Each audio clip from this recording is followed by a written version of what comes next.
Hello guys, आज हम पढ़ेंगे ओबीजी, मैटरनल हेल्थ और मिडवाइफरी एंड गायनेकोलॉजी के क्वेश्चन सॉल्व करेंगे। आपको गुड आफ्टरनून और हमारे फ्यूचर नर्सिंग ऑफिसर को नमस्कार, सूर्याकाल, अस्सलाम वालेकुम। सभी दोस्तों को आपको का हमारे यूट्यूब चैनल पर स्वागत है। आइए हम क्वेश्चनों को सॉल्व करेंगे। ओबीजी के क्वेश्चन सॉल्व करेंगे। ओबीजी के प्रीवियस ईयर क्वेश्चन है, मैटरनल हेल्थ के और मिडवाइफरी एंड गायनेकोलॉजी के क्वेश्चन सॉल्व करेंगे। तो आइए क्वेश्चन नंबर 1 देखते हैं। क्वेश्चन नंबर 1 से शुरुआत करते हैं। क्वेश्चन नंबर 1 क्या है? वह प्रक्रिया जब प्रस्तुत करने वाला भाग वास्तविक श्रेणी में डूब जाता है कहलाती है। The process when the presenting part skin sinks into the true pelvis is called. The process when the presenting part is sink in the true pelvis is called. जब वह प्रक्रिया जब प्रस्तुत करने वाला भाग वास्तविक श्रेणी में डूब जाता है तो क्या कहलाता है? Lightening, loosening, quickening, floating. इसका राइट आंसर क्या होगा? राइट आंसर तो इसका राइट आंसर सही है ए। इसका राइट आंसर ए सही है। लाइटनिंग, उसे लाइटनिंग कहते हैं, उसे लाइटनिंग कहा जाता है, लाइटनिंग। नेक्स्ट क्वेश्चन, गर्भावस्था के किस सप्ताह में फंडस का स्तर जिफी स्टर्नम तक पहुंच जाता है? क्वेश्चन को पढ़िए और आंसर बताइए। Level of fundus reach xiphisternum at which weeks of pregnancy? तो 40 सप्ताह पर, 40 वीक, 32 वीक्स, 36 वीक्स या 34 वीक्स। गर्भावस्था के किस सप्ताह में फंडस का जो स्तर है, फंडस का, वो जिफी स्टर्नम तक पहुंच जाता है? तो कौन से किस सप्ताह में पहुंच जाता है? तो इसका राइट आंसर सही होगा सी, 36 सप्ताह पर। इसका राइट आंसर सही है सी, 36वें सप्ताह पर फंडस का लेवल जो है या स्तर है वो जिफी स्टर्नम तक पहुंच जाता है। नेक्स्ट क्वेश्चन नंबर 3, गर्भावस्था के दौरान निम्नलिखित में से किसकी कमी से न्यूरल ट्यूब दोष होता है? मतलब during pregnancy, deficiency of which of the following lead to neural tube defect? Neural tube defect हो जाता है गर्भावस्था के दौरान। किस निम्न में से किसकी कमी के कारण या कमी से न्यूरल ट्यूब दोष होता है? कैल्शियम की कमी से, आयरन की कमी से, फोलिक एसिड की कमी से या प्रोटीन की कमी से? तो इसका राइट आंसर होगा सी सही। राइट आंसर फोलिक एसिड की कमी से जो था न्यूरल ट्यूब डिफेक्ट हो जाता है। राइट आंसर सी सही है।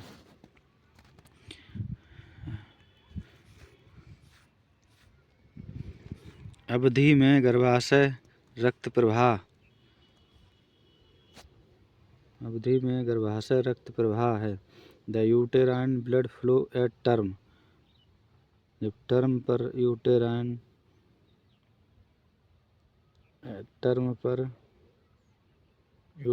ब्लड फ्लो कितना होता है? 100 से 150 ml per minute, 50 ml per minute, 350 से 375 ml पर मिनट या 500 से 750 ml पर मिनट। इसका राइट आंसर क्या होगा? Uterine blood flow at term पर कितना होता है? इसका राइट आंसर सही है डी।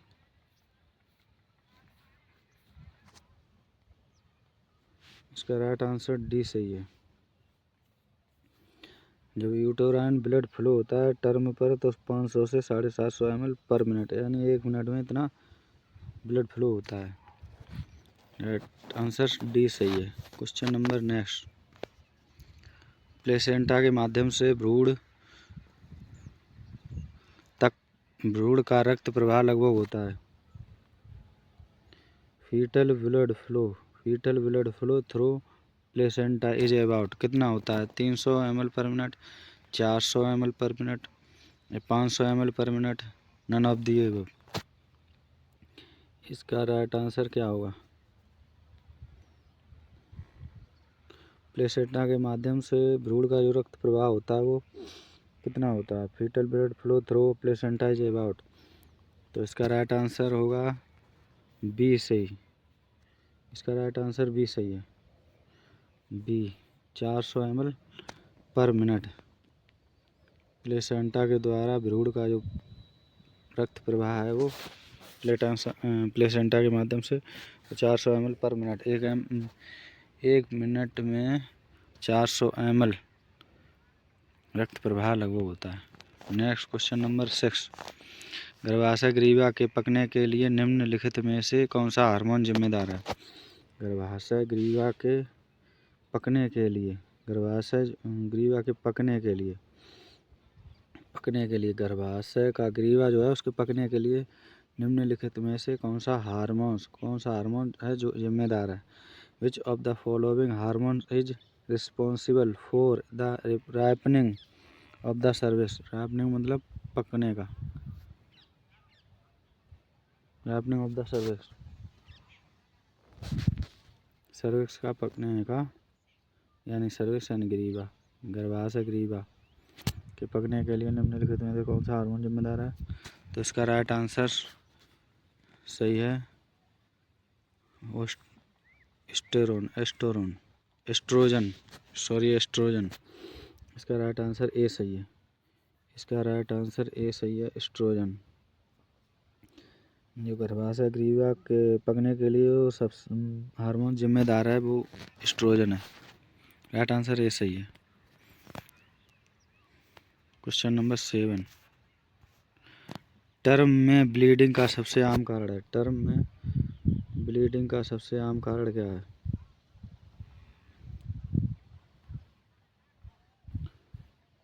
टर्म में ब्लीडिंग का सबसे आम कारण है, एक मिनट,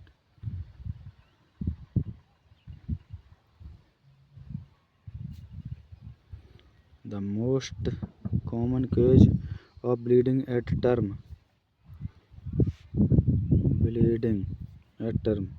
टर्म में ब्लीडिंग का सबसे आम कारण क्या है? मोस्ट कॉमन cause क्या है? Placenta previa, placenta abruption, PPH या यूटेराइन रप्चर?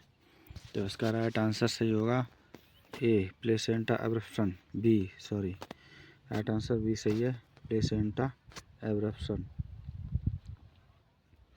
टर्म में ब्लीडिंग का जो आम कारण है ब्लीडिंग का टर्म पे, मोस्ट कॉमन केज क्या है? तो placenta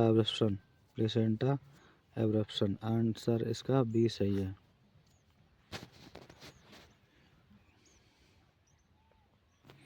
question number next, abruption placenta is most common cause of bleeding at term accounting for about 30% of cases, यानी 30% लगभग 30% केसेस में ये होता है एब्रप्शन ऑफ प्लेसेंटा का।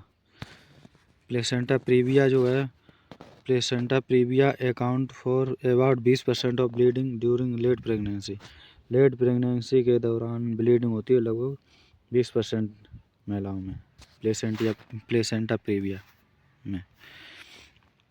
Next question number 8, amniotic fluid द्रव में मौजूद कार्बोहाइड्रेट का क्या है? एमनियोटिक द्रव में मौजूद प्रमुख कार्बोहाइड्रेट क्या है? What is the principal carbohydrate present in amniotic fluid? तो एमनियोटिक जो द्रव होता है उसमें प्रमुख कार्बोहाइड्रेट क्या है? प्रमुख जो मुख्य कार्बोहाइड्रेट है वो किस रूप में पाया जाता है? ग्लूकोज रूप में, गैलेक्टोज में, या सुक्रोज में या माल्टोज में। तो इसका right answer principal carbohydrate present in amniotic fluid. तो इसका राइट आंसर ए सही है। ग्लूकोज फॉर्म में पाया जाता है, ग्लूकोज फॉर्म में पाया जाता है। प्रिंसिपल कार्बोहाइड्रेट प्रेजेंट जो होता है इन एमनियोटिक फ्लूइड में, तो ग्लूकोज के रूप में पाया जाता है। इसका राइट आंसर है ए सही। क्वेश्चन नंबर 9, प्रसव की प्रगति प्रोसेस ऑफ लेबर इज संबंधित है the progress of labour is related to, किससे संबंधित है? प्रसव की जो प्रगति है यानी प्रोग्रेस ऑफ लेबर से संबंधित है। किससे? अपकार स्कोर से, BMD से, GCS से या पार्टोग्राफ से। प्रोग्रेस ऑफ लेबर किससे इज रिलेटेड टू, किससे रिलेटेड है? तो इसका राइट आंसर सही है डी, पार्टोग्राफ से। इसका राइट आंसर डी सही है, पार्टोग्राफ से संबंधित है progress of labour. Next question number 10, abruptio placenta संबंधित है। Abruptio placenta is associated with किसके साथ संबंधित है? Abruptio placenta. इसका राइट आंसर क्या है? Pre eclampsia, ectopic pregnancy, APH या PPH। तो इसका राइट आंसर सही है सी, APH से संबंधित है। एब्रेप्सियो प्लेसेंटा इससे एसोसिएटेड विद, तो APH से संबंधित है। नेक्स्ट क्वेश्चन,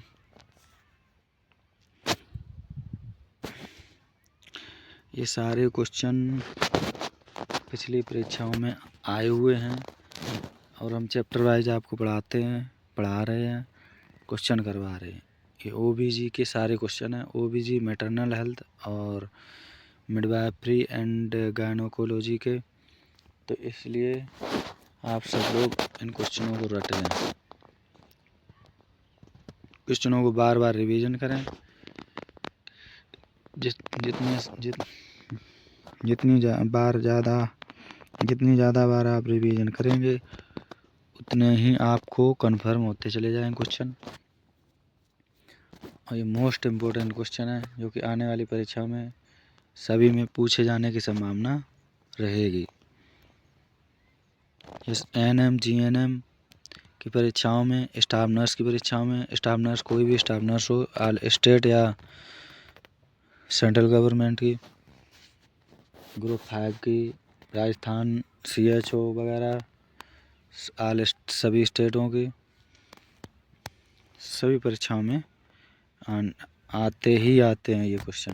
इसलिए आप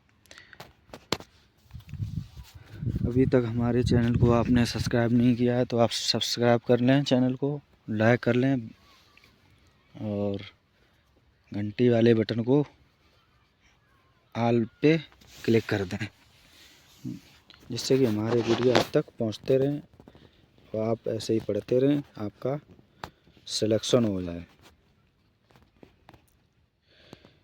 और अच्छे क्वेश्चन हम लाते रहेंगे, पूरा कोर्स कराएंगे जिससे कि आपको आसानी हो जाए।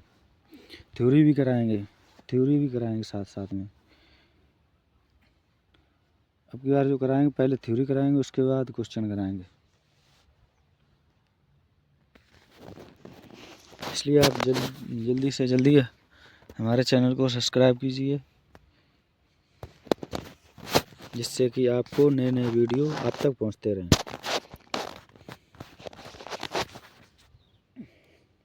आइए क्वेश्चन पर चलते हैं। Question number 11, fetal heart rate FHR को निम्न में से किसके रूप में एक भ्रूणदर्शी द्वारा परखा जा सकता है? तो FHR can be auscultated with a test fetoscope as which of the following? 15 week gestation, 20 weeks gestation और 30 week gestation, 28 week gestation. Fetal heart rate को यानी फीटल हार्ट रेट इसकी फुल फॉर्म है FHR की। FHR की full form है fetal heart rate. Fetal heart rate ये full form है किसकी? FHR की। तो फीटल हार्ट रेट को निम्न में लिखित में से किसके रूप में एक भ्रूणदर्शी द्वारा परखा जा सकता है? तो उसका राइट आंसर होगा ए सही, बी 20 वीक्स गेस्टेशन के द्वारा। जब बच्चा 20 गर्भाशय में 20 वीक का हो जाए तो उस समय फीटल हार्ट रेट के द्वारा हम पता करते हैं उसकी फीटल हार्ट रेट चेक करते हैं। Question number next, MTP act कब प्रभावी रूप से लागू हुआ था? क्वेश्चन को पढ़िए और आंसर बताइए। MTP एक्ट कब प्रभावी रूप से लागू हुआ था? तो when was the MTP act come into force? MTP act came into force कौन सी सन में लागू हुआ था? कब? 1985 में, 1972 में, 1995 में, 1971 में। तो इसका राइट आंसर सही है बी। इसका राइट आंसर सही है बी, 1972 में। MTP एक्ट कब प्रभावी रूप से लागू हुआ था? तो 1972 में लागू हुआ था। नेक्स्ट क्वेश्चन नंबर 13, गर्भाशय ग्रीवा की परिपक्वता का आंकलन किसके द्वारा किया जाता है? गर्भाशय ग्रीवा की परिपक्वता का आंकलन किसके द्वारा किया जाता है? Ripeness of cervix. Ripeness of cervix is associated with by new Ballard score के द्वारा, अपकार स्कोर के द्वारा, डाउन स्कोर का, या बाइसॉप। तो इसका राइट आंसर सही है डी, बाइसॉप के स्कोर द्वारा। राइट आंसर सही है डी, डी सही है आंसर। बाइसॉप स्कोर के द्वारा हम गर्भाशय ग्रीवा की परिपक्वता का आंकलन करते हैं, बाइसॉप स्कोर के द्वारा। नेक्स्ट क्वेश्चन, जन्म के समय भ्रूण सफेद चिपचिपे पदार्थ से ढका होता है जिसे कहा जाता है? जन्म के समय भ्रूण सफेद चिपचिपे पदार्थ से ढका होता है उसे क्या कहते हैं? At birth fetus is covered with the white sticky substance.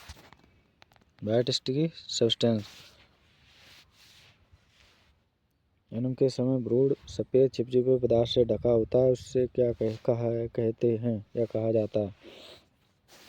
तो इसका राइट आंसर सही है सी, बर्निक्स कैसोसा। इसका राइट आंसर सी सही है, उसे कहते हैं बर्निक्स कैसोसा। सफेद चिपचिपे पदार्थ से को क्या कहा जाता है? बर्निक्स कैसोसा। तो इधर ये फिगर देखिए आप, ये वाइट दिख रहा है, ये वाइट दिख रहा है, ये इसे वाइट जो ये वाइट दिख रहा है आपको, इसे क्या कहते हैं? बर्निक्स कैसोसा। इसका राइट आंसर सी सही है। कौन सा हार्मोन गर्भावस्था को बनाए रखने में महत्वपूर्ण भूमिका निभाता है? Which hormone play an important role in maintaining pregnancy?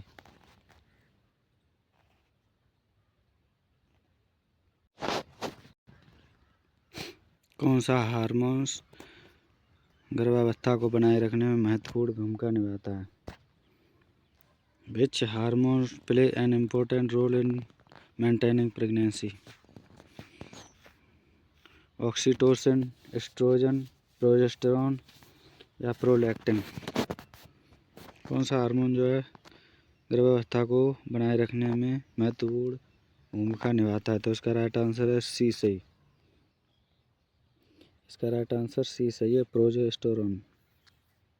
C answer सही है। प्रोजेस्टेरॉन जो हार्मोन्स है वो गर्भावस्था को बनाए रखने में बहुत ही महत्वपूर्ण भूमिका निभाता है।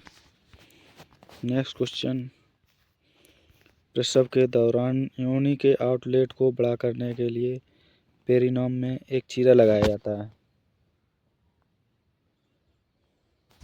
जब प्रसव किया जाता है, प्रसव के दौरान योनि के आउटलेट को बड़ा करने के लिए पेरिनोम में एक चीरा लगाया जाता है। उसे क्या कहा जाता है? सिजेरियन, एम्नियोटोमी, फोर्सेप्स डिलीवरी या episiotomy. An incision made into perineum to enlarge the vaginal outlet during delivery is। तो इसका राइट आंसर सही है, डी सही, एपिसियोटोमी। इसका राइट आंसर सही है, डी, एपिसियोटोमी। जो पेरिनाम में एक चीरा लगाया जाता है उसे एपिसियोटोमी कहा जाता है। नोट, बेस्ट साइड जो होती है मीडियोलेटरली होती है।